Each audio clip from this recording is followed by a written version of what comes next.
दोस्तों, न्याय की देवी जब खुद इंसाफ मांगने लगे तो फिर न्याय करने वालों पर कैसे भरोसा किया जाए। पूरा मामला उत्तर प्रदेश का है और एक ऐसा मामला है जिसे सुनने के बाद आप सोचेंगे कि आखिर ऐसे हाल में इस मरहले में क्या कुछ किया जाए। एक जज ने अपने सीनियर जज पे आरोप लगाया है कि वो उसके साथ शोषण करता है, यौन शोषण करता है, उसे देर रात बुलाता है, जबरदस्ती करता है, बीच कटघरे में जो है उसे परेशान करता है, प्रताड़ित करने की कोशिश करता है। तसव्वुर कीजिए कि आम लड़की नहीं है वो। पूरा मामला उत्तर प्रदेश के बांदा जिले का है दोस्तों।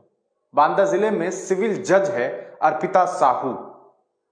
अर्पिता साहू ने chief justice of India DY Chandrachud को एक लेटर लिखा है और जब उस लेटर को हम आपको पढ़ करके सुनाएंगे तब आप सोचेंगे कि आखिरकार किन पर भरोसा किया जाए। कौन है जो इंसान को इंसाफ दे सके, कौन है जो भारत की आवाम को इंसाफ दे सके। सोचिए कि एक सिविल जज चीफ जस्टिस ऑफ इंडिया को लेटर लिखती है जिसमें वो इच्छा मृत्यु मांग रही है। वो कह रही है कि आप जो है एक आज्ञा दे दीजिए कि मैं इच्छा मृत्यु ले सकूं, मैं अपनी जान दे सकूं, मैं मर सकूं।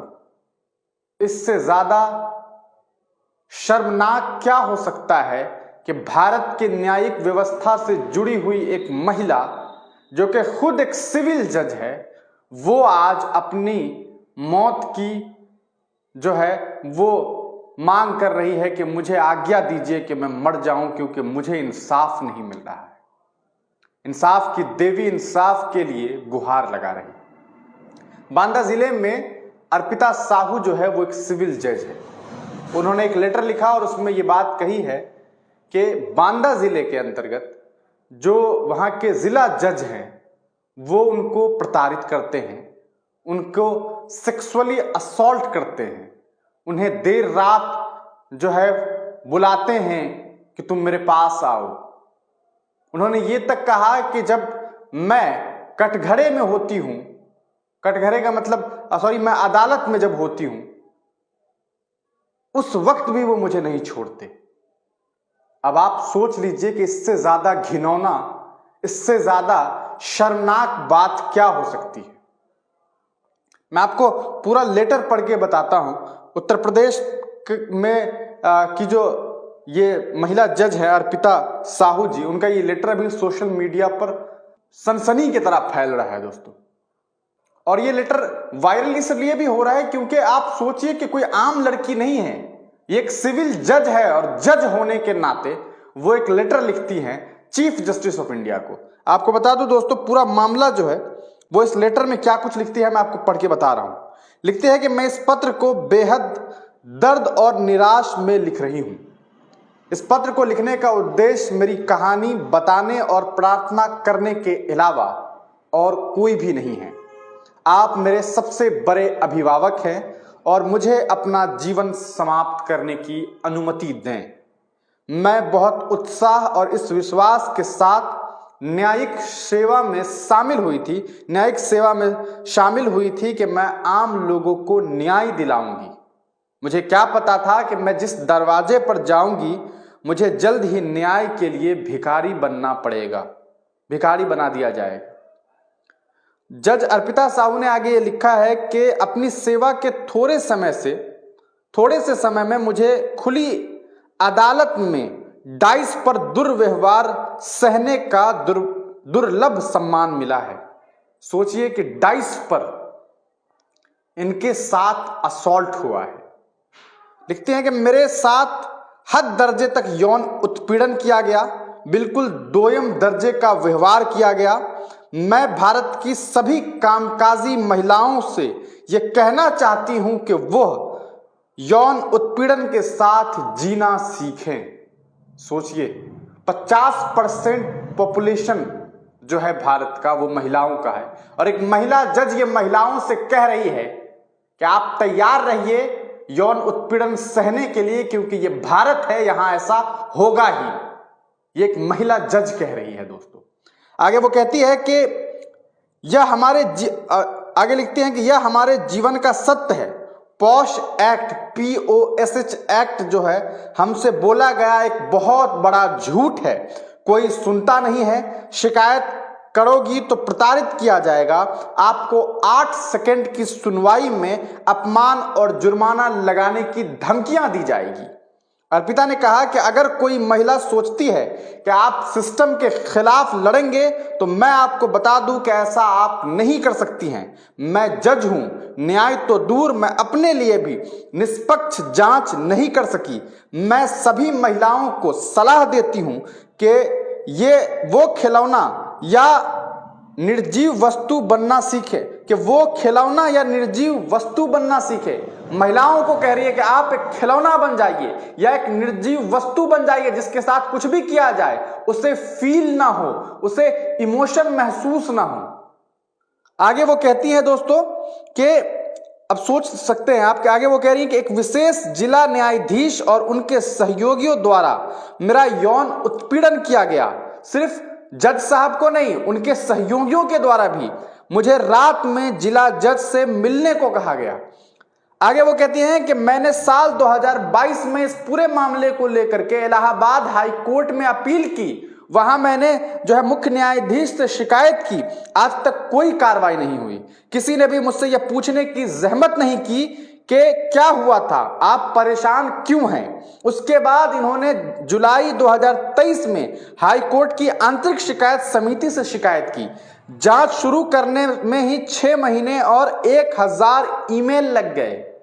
सोचिए, 6 महीने और 1000 ईमेल लग गए। जो जांच प्रस्तावित जांच भी है वह भी एक दिखावा है।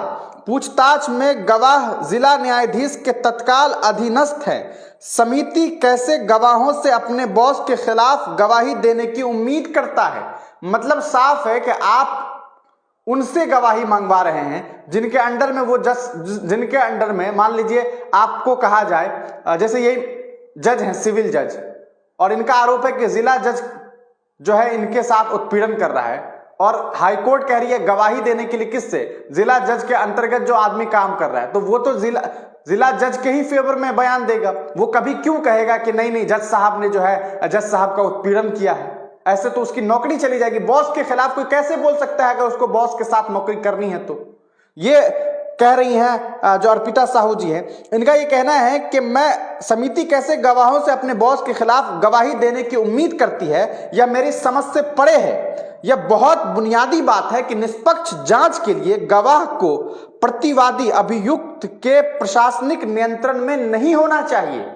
सिंपल सी बात है कि अगर आप उनके नियंत्रण में काम करते हैं तो आप उनके फेवर में बयान देंगे। ये महिला जज कह रही हैं दोस्तों। आगे सुनिए क्या कह रही हैं। लिखती हैं कि मैंने केवल इतना अनुरोध किया था कि जांच लंबित रहने के दौरान जिला न्यायाधीश का स्थानांतरण करा दिया जाए, मतलब उनका ट्रांसफर करा दिया जाए, लेकिन मेरी प्रार्थना पर भी ध्यान नहीं दिया गया। ऐसा नहीं है कि मैंने जिला जज के तबादले की प्रार्थना यूं ही की थी। माननीय उच्च न्यायालय पहले ही न्यायिक पक्ष में यह निष्कर्ष दे चुका है कि साक्ष्यों के साथ छेड़छाड़ की जा रही है। मुझे उम्मीद नहीं थी कि मेरी शिकायतों और बयान को मौलिक सत्य के रूप में लिया जाएगा। मैं बस एक निष्पक्ष जांच की कामना करती थी। जांच अब सभी गवाहों के नियंत्रण में जिला न्यायाधीश के अधीन होगी। हम सभी जानते हैं कि ऐसी जांच का क्या हश्र होता है। जब मैं स्वयं निराश हो जाऊंगी तो दूसरों को क्या न्याय दूंगी। मुझे अब जीने की कोई इच्छा नहीं है। मुझे अब जीने की कोई इच्छा नहीं है। पिछले 1.5 साल में मुझे एक